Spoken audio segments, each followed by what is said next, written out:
ವೈದ್ಯಕೀಯ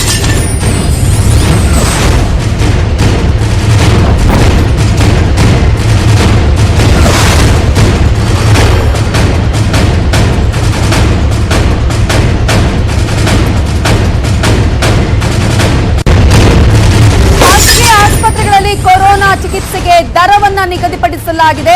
ದರ ಪಟ್ಟಿಗೆ ಈಗಾಗಲೇ ಅಂಕಿತವನ್ನ ಹಾಕಿದ್ದಾರೆ ಸಿಎಂ ಬಿಎಸ್ ಯಡಿಯೂರಪ್ಪ ಅವರು. ಚಿಕಿತ್ಸೆ ದರವನ್ನ ಫಿಕ್ಸ್ ಮಾಡಿ ಆದೇಶವನ್ನ ಹೊರಡಿಸಿದೆ ಸರ್ಕಾರ. ಇನ್ನು ಮುಂದೆ ಖಾಸಗಿ ಆಸ್ಪತ್ರೆಗಳಲ್ಲೂ ಕೊರೋನಾಗೆ ಚಿಕಿತ್ಸೆ ಸಿಗುತ್ತೆ. ಪ್ರಸ್ತಾವನೆಗೆ ಸಹಿ ಹಾಕಿದ್ದಾರೆ ಸಿಎಂ ಬಿಎಸ್ವೈ. ನಿನ್ನೆಯಷ್ಟೇ ಸಭೆಯನ್ನ ನಡೆಸಿದ್ರು ಸರ್ಕಾರದ ಮುಖ್ಯ ಕಾರ್ಯದರ್ಶಿ. ಖಾಸಗಿ ಆಸ್ಪತ್ರೆ ಮತ್ತು ನರ್ಸಿಂಗ್ ಹೋಮ್ ಅಸೋಸಿಯೇಷನ್, ಭಾರತೀಯ ವೈದ್ಯಕೀಯ ಅಸೋಸಿಯೇಷನ್ ಜೊತೆ ಸಭೆಯನ್ನ ನಡೆಸಿದ್ರು. ಇದೀಗ ಚಿಕಿತ್ಸೆಯ ದರವನ್ನ ಫಿಕ್ಸ್ ಮಾಡಿ ಸರ್ಕಾರ ಆದೇಶವನ್ನ ಹೊರಡಿಸಿದೆ. ಯಾವ ರೀತಿಯಾಗಿ ಖಾಸಗಿ ಆಸ್ಪತ್ರೆಗಳಲ್ಲಿ ಟ್ರೀಟ್ಮೆಂಟ್ ಅನ್ನ ಕೊರೋನಾಗೆ ನೀಡೋದರ ಜೊತೆಗೆ ಎಷ್ಟು ರೇಟ್ ಅನ್ನೋದ್ರ ಬಗ್ಗೆ ಕೂಡ ಖಾಸಗಿ ಆಸ್ಪತ್ರೆಗಳ ಜೊತೆಗೆ ಚರ್ಚೆಯನ್ನ ಮಾಡಲಾಗಿತ್ತು. ಈಗ ಈ ಪ್ರಸ್ತಾವನೆಗೆ ಸಹಿ ಹಾಕಿದ್ದಾರೆ ಸಿಎಂ ಬಿಎಸ್ ಯಡಿಯೂರಪ್ಪ. ನಿನ್ನೆ ಸರ್ಕಾರದ ಮುಖ್ಯ ಕಾರ್ಯದರ್ಶಿ ಸಭೆಯನ್ನ ಮಾಡಿದ್ರು.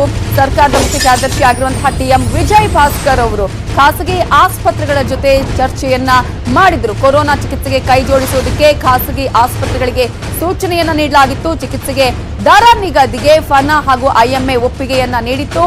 ಚಿಕಿತ್ಸಾ ದರವನ್ನ ನಿಗದಿಪಡಿಸಿದ ಕಡತಕ್ಕೆ ಈಗ ಸಹಿಯನ್ನ ಹಾಕಿದ್ದಾರೆ ಸಿಎಂ ಬಿಎಸ್ವೈ. ಇನ್ನು ಮುಂದೆ ಖಾಸಗಿ ಆಸ್ಪತ್ರೆಗಳಲ್ಲೂ ಕೊರೋನಾಗೆ ಚಿಕಿತ್ಸೆ ನೀಡಲಾಗುತ್ತೆ. ನಾವು ಗಮನಿಸುವ ಸಾಕಷ್ಟು ಸರ್ಕಾರಿ ಆಸ್ಪತ್ರೆಗಳು ಅಂದ್ರೆ ಕೋವಿಡ್ಗೆ ಒಳಪಟ್ಟಂತಹ ಆಸ್ಪತ್ರೆಗಳೇನಿದೆಯಲ್ಲ, ಆ ಆಸ್ಪತ್ರೆಗಳಲ್ಲಿ ಬೆಂಗಳೂರಲ್ಲಂತೂ ವಿಕ್ಟೋರಿಯಾ ಬೋರಿಂಗ್ ಆಸ್ಪತ್ರೆಯಲ್ಲಿ ಆಲ್ಮೋಸ್ಟ್ ಕಂಪ್ಲೀಟ್ ಆಗಿದ್ದಾರೆ. ಸಾಕಷ್ಟು ಜನ ಚಿಕಿತ್ಸೆಯನ್ನ ಅಲ್ಲಿ ಪಡಿತಾ ಇದ್ದಾರೆ. ಬೆಡ್ಗಳೆಲ್ಲ ಫುಲ್ ಆಗಿದೆ ಅನ್ನುವಂತಹದ್ದನ್ನ ನಾವು ನೋಡ್ತಾ ಇದ್ದೀವಿ. ಇದೇ ಕಾರಣಕ್ಕಾಗಿ ಸರ್ಕಾರ ಈ ನಿರ್ಧಾರವನ್ನ ಈಗ ತೆಗೆದುಕೊಂಡಿದೆ. ಖಾಸಗಿ ಆಸ್ಪತ್ರೆಗಳಲ್ಲೂ ಕೋವಿಡ್ಗೆ ಚಿಕಿತ್ಸೆಯನ್ನ ಕೊಡಬೇಕು ಅಂತ ಹೇಳಿ ಬೇರೆ ಬೇರೆ ಖಾಸಗಿ ಆಸ್ಪತ್ರೆಗಳಲ್ಲಿ ಈಗಾಗಲೇ ರೇಟ್ ಅನ್ನ ಕೂಡ ಫಿಕ್ಸ್ ಮಾಡಲಾಗಿದೆ. ಆ ದರ ಪಟ್ಟಿಗೆ ಅಂಕಿತವನ್ನ ಹಾಕಿದ್ದಾರೆ ಸಿಎಂ ಬಿಎಸ್ವೈ. ಸರ್ಕಾರದ ಮುಖ್ಯ ಕಾರ್ಯದರ್ಶಿ ಕೂಡ ಈಗಾಗಲೇ ಈ ವಿಚಾರಕ್ಕೆ ಸಂಬಂಧಪಟ್ಟಂತೆ ಚರ್ಚೆಯನ್ನ ಮಾಡಿದ್ರು. ಚರ್ಚೆ ಮಾಡಿ ಈಗಾಗಲೇ ಇದಕ್ಕೆ ಒಪ್ಪಿಗೆಯನ್ನ ನೀಡಲಾಗಿದೆ. ಖಾಸಗಿ ಆಸ್ಪತ್ರೆಗಳ ಒಪ್ಪಿಗೆಯನ್ನ ಕೊಟ್ಟಿದೆ.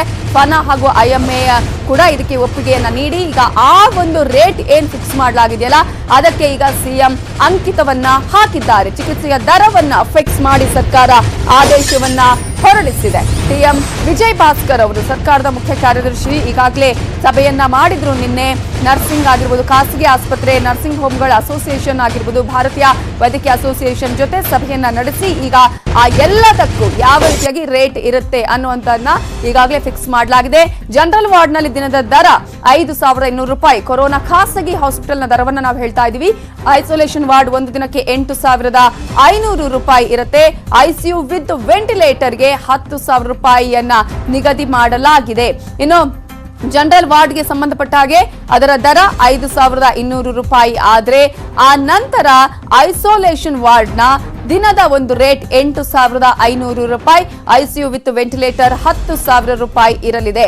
ಜನರಲ್ ವಾರ್ಡ್ಗಳ ವಿಚಾರಕ್ಕೆ ಸಂಬಂಧಪಟ್ಟಂತೆ ಹಾಗೆ ಐಸೋಲೇಷನ್ ವಿಚಾರ ಆಗಿರ್ಬೋದು, ವೆಂಟಿಲೇಟರ್ ಐಸಿಯು ವಿತ್ ವೆಂಟಿಲೇಟರ್ ಇದ್ರೆ 8,500 ರೂಪಾಯಿ ಇರುತ್ತೆ. 10,000 ರೂಪಾಯಿ ಕೂಡ ಇರುತ್ತೆ. ಸೊ ಆರೋಗ್ಯ ಇಲಾಖೆಯ ಶಿಫಾರಸು ಇಲ್ಲದೆ ನೇರವಾಗಿ ಹೋದವರು ಜನರಲ್ ವಾರ್ಡ್ಗೆ ಜಾಸ್ತಿ ದುಡ್ಡನ್ನು ಕೂಡ ಕಟ್ಟಬೇಕಾಗತ್ತೆ ಅನ್ನೋದನ್ನ ಕೂಡ ನಾವು ಗಮನಿಸಬೇಕಾಗುತ್ತೆ.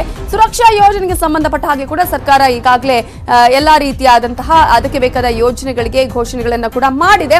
ಜೊತೆಗೆ ಖಾಸಗಿ ಆಸ್ಪತ್ರೆಗಳು ಕೂಡ ಹೇಳಲಾಗಿದೆ ಈ ಸುರಕ್ಷಾ ಯೋಜನೆಗಳು ಯಾರ್ಯಾರಿದ್ರು ಅವರು ಆ ಒಂದು ಖಾಸಗಿ ಆಸ್ಪತ್ರೆ ಚಿಕಿತ್ಸೆಯನ್ನ ಪಡಿಬಹುದು ಅಂತ.